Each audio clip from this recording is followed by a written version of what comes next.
हर महीना वैन के 800 रुपए बचाने के लिए हम लोगों ने साइकिल से स्कूल जाना चालू कर दिया था। ये हो गई। 4 लौंडे थरथराती ठंड में साइकिल से स्कूल जाते हैं, ब्लेजर, टोपा, मफलर बांध बुंदा के। एक तो ये ब्लेजर बहुत अजीब था हमारे स्कूल का। 2 जेब थी हमारे ब्लेजर में और 2 ही अंदर की साइड थी। हमारे स्कूल वालों को लगा कि बाहर जेब का क्या ही यूज हो सकता है, इसलिए उन लोगों ने बाहर जेब ही नहीं दी। क्या करूं मैं इस जेब का? ठंडी लग रही है तो हाथ अंदर वाली जेब में ही डाल के चलना पड़ता था। कोनी से साइकिल चला के आते थे हम लोग स्कूल। सबको ऐसा लगता था कि हम लोग अपाहिज हैं। और फिर एकदम से हम लोग हाथ बाहर निकाल लेते थे।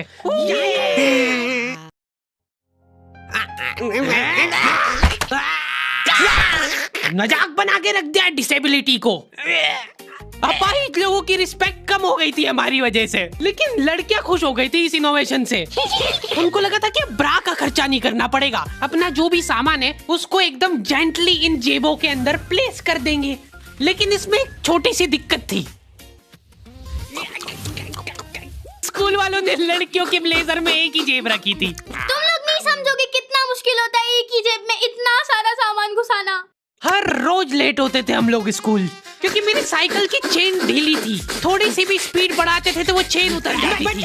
लेकिन पापा ने मेरे को प्रॉपर ट्रेनिंग दे रखी थी चेन चढ़ाने की। एक जना ऐसे खींचेगा टायर, उतने में अपने को पानी से फटाफट कस देना है। ये हो गई टाइट। बैग में पाना पेचकस रख के लाना पड़ता था मेरे को स्कूल, कि कभी भी रास्ते में चेन उतर सकती है।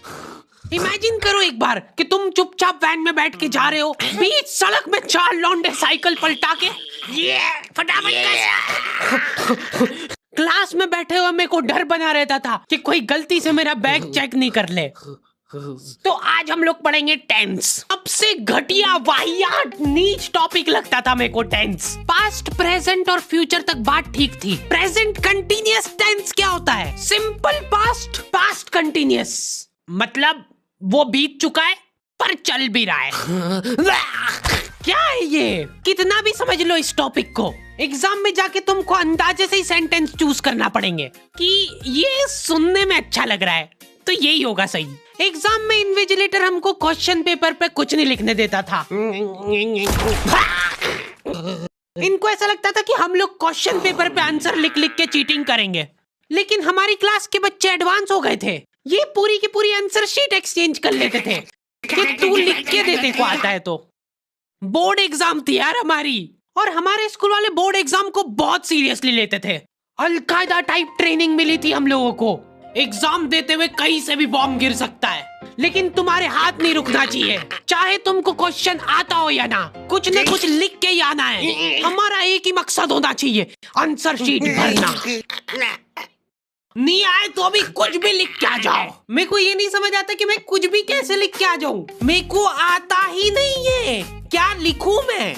एक तो हमको इतना डरा धमका के भेजा गया था ना सेंटर पे, मैं नर्वसनेस में जाके अपना नाम भूल गया वहां पे। इन्विजिलेटर ने नाम पूछा, मैं सोच रहा हूँ क्या हो सकता है। बेटा नाम तुम्हारा। 2 मिनट। हाँ हेलो मम्मी, मेरा नाम क्या है? बोर्ड एग्जाम के नाम पे इतना डरा दिया था ना स्कूल वालों ने हमको, अच्छों का मुंह निकल जाता है टट्टी के साथ मिक्स होके। तुम लोगों का एक सेंटर आएगा जिसके चारों तरफ सैनिक तैनात रहेंगे। बिना एडमिट कार्ड के वहाँ पे आसपास भी भटकते हुए मत दिख जाना, जिंदा जला देंगे वो लोग। और अगर चीटिंग करते हुए पकड़ा गए तो ना तो तुम हमको जानते हो ना हम तुमको जानते हैं। हम लोग एग्जाम वाले दिन सेंटर पहुंचे तो बच्चों से ज्यादा सिक्योरिटी थी वहाँ पे। आज तक इतनी सिक्योरिटी मैंने एयरपोर्ट पे भी नहीं देखी थी। आर्मी वगैरह खड़ी थी वहाँ पे टैंक लेके। वो सिक्योरिटी वाले एक एक रबड़ का रैपर निकाल के देख रहे थे कि उसके पीछे तो नहीं लिख के लाया कुछ। क्या लिख लूंगा मैं इतनी सी जगह में? लिख भी लिया तो मेरे को ही समझ नहीं आएगा कि क्या लिखा है। कुछ चीजों का मेरे को लॉजिक ही समझ नहीं आया था कि तुम नंबर वाली घड़ी पहन के नहीं जा सकते हो, पहनना है तो कांटे वाली पहनो। उनको शायद शक हो गया था कि ये सारे लोग एक साथ कोऑर्डिनेशन करके बम नहीं फोड़ दे। उधर एक बच्चे की घड़ी का अलार्म बज गया और वो बजता भी बॉम्ब के टाइमर जैसा है। अलकायदा जिंदाबाद। जिस पाउच में तुम सामान ला रहे हो वो भी ट्रांसपेरेंट होना चाहिए। मेरे बैग में से इनको पाने पेचकस मिले थे, क्या जवाब दूं मैं इसका कि क्या यूज में आते हैं ये? उनको वहाँ पे डेमो करके बताना पड़ा कि ये यूज में आता है ये सब आइटम। फिर बाकी बच्चों ने भी कंफर्म करा कि हाँ देखा तो है हमने इनको रास्ते में ये हरकत करते हुए। ये सब देख के उन्होंने मेरे पाने पेचकस तो हाथों हाथ नाली में फेंक दिए थे। हमारे एक साथी की जेब में से ड्रग्स बरामद हो गए थे। अरे ड्रग्स नहीं है, ये इनहेलर है। इसको ऐसे सूंघते हैं, नाक बंद होती है तो नाक खोलने के बाद भी अगर तुम इनहेलर को पूरी ताकत से सूंघते हो, आंखें दिमाग में ठंडक हो जाएगी तुम्हारे। वो बच्चे नहीं होते जो पूरा साल टाइम पास करते और एग्जाम के एक दिन पहले पढ़ के एग्जाम देने आ जाते हैं। वो बनने की मैं कोशिश ही कर पाया था। सिर्फ मैंने सोचा था आखिरी रात मेरी है, रात भर मैं पूरा सिलेबस चाट जाऊंगा, पर मैं एग्जाम के एक दिन पहले ही बीमार पड़ गया। सर्दी हो गई मेरे को, तो मैंने सोचा ठीक है अभी थोड़ा रेस्ट करते, सुबह उठ के पढ़ाई करेंगे। नाक बंद हो गई भाई, नींद ही नहीं आ रही है। फिर पापा आके मेरे को ट्रिक बताते हैं कि अगर राइट वाली नाक बंद हो रही है ना तो लेफ्ट साइड करवट करके सो जा, फिर गहरी सांस ले, तो ये जो है ना राइट वाली खुल जाएगी और लेफ्ट वाली बंद हो जाएगी। फिर लेफ्ट वाली अगर खोलना है तो राइट साइड करवट करके सो जा। पूरी रात करवटें बदलता रह गया मैं। सुबह रास्ते में जाते जाते पढ़ रहा हूँ मैं, क्योंकि बाकी बच्चे भी यही कर रहे थे। बच्चों को लग रहा है कि भाई जितना हम लोग साल भर में नहीं पढ़े उतना हम लोग रास्ते में जाते हुए पढ़ लेंगे।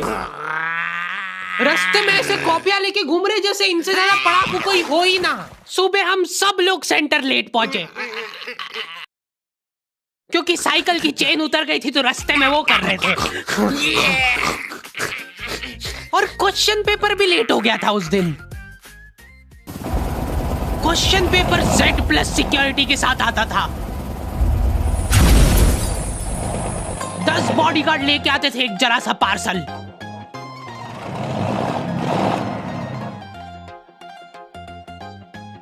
और फिर देने के बाद बोलते थे ये असली पार्सल नहीं है। असली नहीं है तो जोर से भी बोल सकते हो, ये असली पार्सल नहीं है।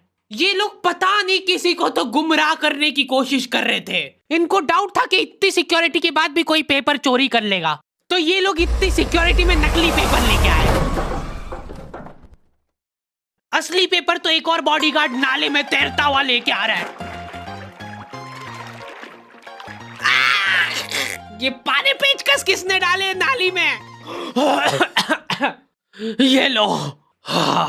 मजाक कर रहे थे हम तो, यही है असली क्वेश्चन पेपर। जाओ बांट दो फटाफट।